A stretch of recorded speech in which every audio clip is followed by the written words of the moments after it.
नमस्कार दोस्तों, मैं हूं ममता तिवारी और आप सभी का स्वागत करती हूं मेरे चैनल ममताज वे में। तो चलिए दोस्तों, आज श्री दुर्गा सप्तशती का हम दूसरा अध्याय पढ़ेंगे। ठीक है, मैं सारे अध्याय आप लोगों के साथ शेयर करूंगी। जो भी व्रती हैं, जो ही भक्तगण हैं, अगर आप व्रत नहीं रखे हैं, कलश स्थापना नहीं किए हैं, जिसको केवल शून्य मात्र से ही पूर्ण फल की हमें प्राप्ति होती है, तो आप लोग जरूर सुनिएगा। हर दिन के लिए मैं डालूंगी, ठीक है। और जो छोटा अध्याय है उसको मैनेज करके डालूंगी। तो आज हम दूसरा अध्याय शुरू करते हैं। पहला अध्याय अगर आपने मिस कर दिया है तो वो चैनल पे है, चेकआउट कीजिएगा। तो चलिए एक बार माता रानी का प्रेम से नाम लीजिए, बोलिए माता रानी की जय। दूसरा अध्याय, देवताओं के तेज से देवी की उत्पत्ति और महिषासुर सैन्य का विनाश। ऋषि ने कहा, प्राचीन काल में एक बार देवताओं और दानवों में परस्पर 100 वर्षों तक घोर संग्राम हुआ था। इस युद्ध में राक्षसों का अधिपति महिषासुर तथा देवों के स्वामी इंद्र थे।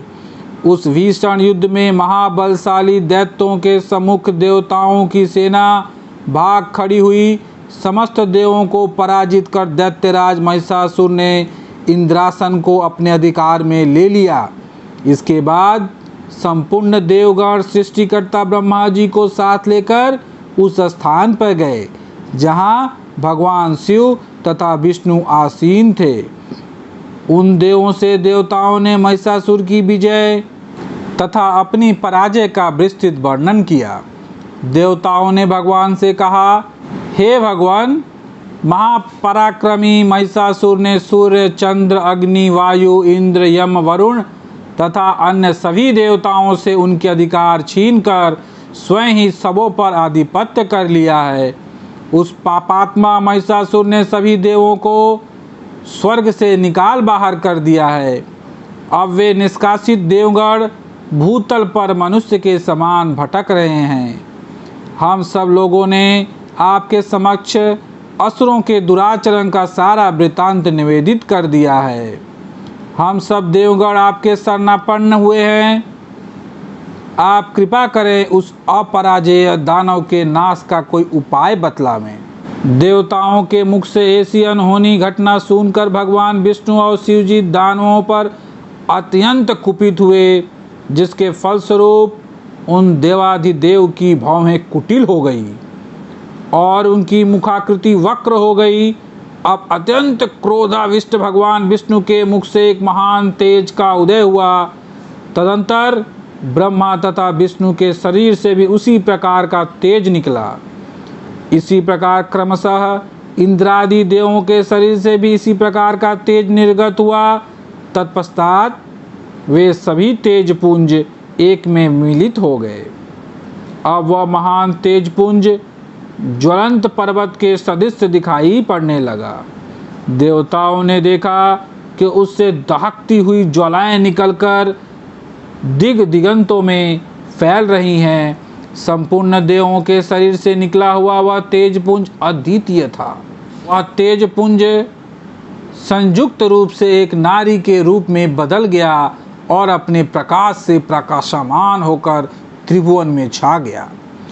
भगवान शिव के शरीर से निर्गत तेज के द्वारा महामाया देवी की मुख की उत्पत्ति हुई। यमराज के तेज द्वारा देवी के सिर के केश उत्पन्न हुए और भगवान विष्णु के तेज से उनकी भुजाओं का निर्माण हुआ।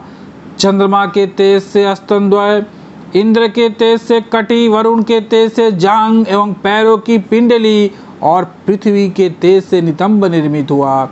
ब्रह्मा के द्वारा दोनों पैर तथा विष्णु से अंगुलियों का प्राकट्य हुआ। अष्टवसुओं के तेज से हस्तांगुलियां और कुबेर के तेज से नासिका का निर्माण हुआ। प्रजापति के तेज से दंतपक्ति तथा अग्नि के तेज से त्रिनेत्रों का प्रादुर्भाव हुआ। संध्या के तेज से दोनों भौहें और वायु के तेज से कान उत्पन्न हुए। इसी प्रकार अन्य सभी देवों के मिलित तेज से देवी के संपूर्ण अवयवों का निर्माण हुआ।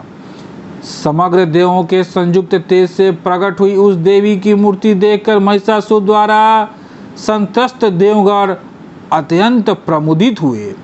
भगवान शिव ने अपने विशिष्ट अस्त्र शूल में से एक शूल देवी को अर्पण किया भगवान विष्णु ने अपने चक्र की सहायता से नवीन चक्र का निर्माण कर देवी को दिया। वरुण देव ने शंख, अग्निदेव ने शक्ति, वायु ने धनुष बाण से पूरित 2 तरकस उन्हें प्रदान किए। देवराज इंद्र ने अपने वज्र द्वारा निर्मित वैसा ही एक वज्र तथा ऐरावत हाथी से 1 घंटा उतार कर अर्पित किया। यमराज ने कालदंड से प्रादुर्भित दंड, वरुण ने पाश फंदा, प्रजापति ने स्फटिक एक प्रकार की मणि की माला और सृष्टिकर्ता ब्रह्मा जी ने अपनी कमुंडली देवी को अर्पित किया। सूर्यदेव ने अपनी संपूर्ण किरणों का तेज देवी के समस्त रोमकूपों में भर दिया। काल ने उन्हें अपनी देव दीप्यमान तलवार और ढाल दे डाली। क्षीर सागर ने उज्ज्वल हार, कभी मलिन न होने वाले 2 दिव्य वस्त्र, दिव्य चूड़ामणि, 2 कुंडल, कड़े, समुज्ज्वल अर्धचंद्र, भुजाओं में धारण करने का केयूर, बाहों में पहनने का एक प्राचीन आभूषण बाजूबंद अर्पित किया। दोनों चरणों में धारण करने के लिए निर्मल नुपुर पायजेब, गले की उत्तम हसूली और सभी अंगुलियों को पहनने के लिए रत्न जड़ित अंगूठियां भी प्रदान की। विश्वकर्मा ने देवी को अपना स्वच्छ परशु फरसा दे दिया। उनके साथ ही उन्होंने अनेक प्रकार के अस्त्र और अभेद्य कवच बख्तर भी दिए। इन सभी अस्त्रों के अतिरिक्त उन्होंने मस्तक और वक्ष पर धारण करने के लिए सदैव हरी भरी रहने वाली कमलों की माला प्रदान की।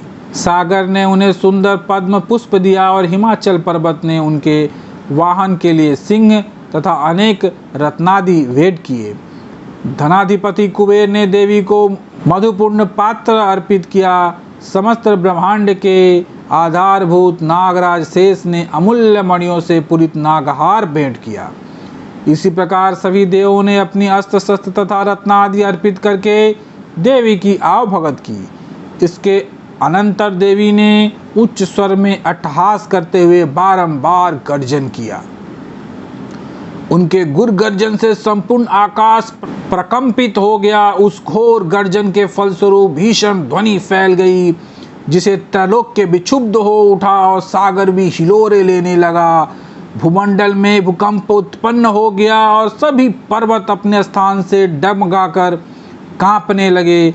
ऐसा देखकर देवों ने हर्षित होकर भगवती सिंह वाहिनी का जयनाद किया। तत्पश्चात ऋषि महर्षियों ने भी देवी की स्तुति नतमस्तक होकर की। सारे विश्व को क्षुब्ध देखकर दानवों ने अपने संपूर्ण सेनाओं को कवचादि से सज्जित कर हाथों में आयुधों को लेकर घबराए हुए झटके से उठकर खड़े हो गए।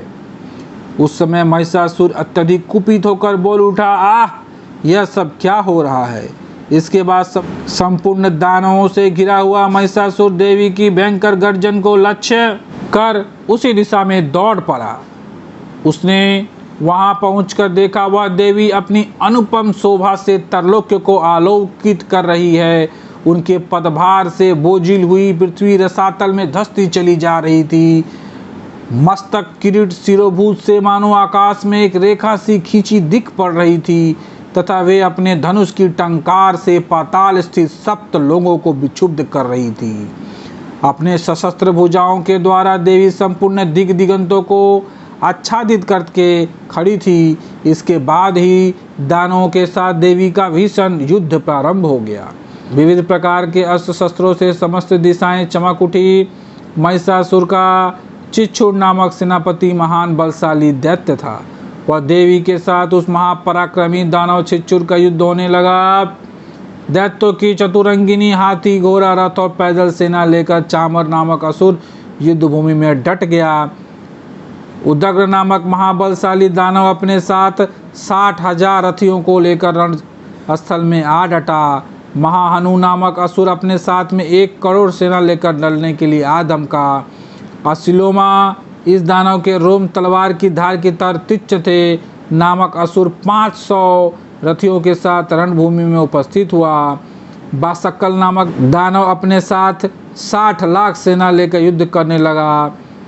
परिवारित नामक बलवान राक्षस अपने साथ 1 करोड़ अश्वरोही और गजारोही सेना लेकर युद्ध में आ गया। बिडाल नामक असुर अपने 5 अरब सहयोगी रथियों की सहायता से युद्ध करने लगा।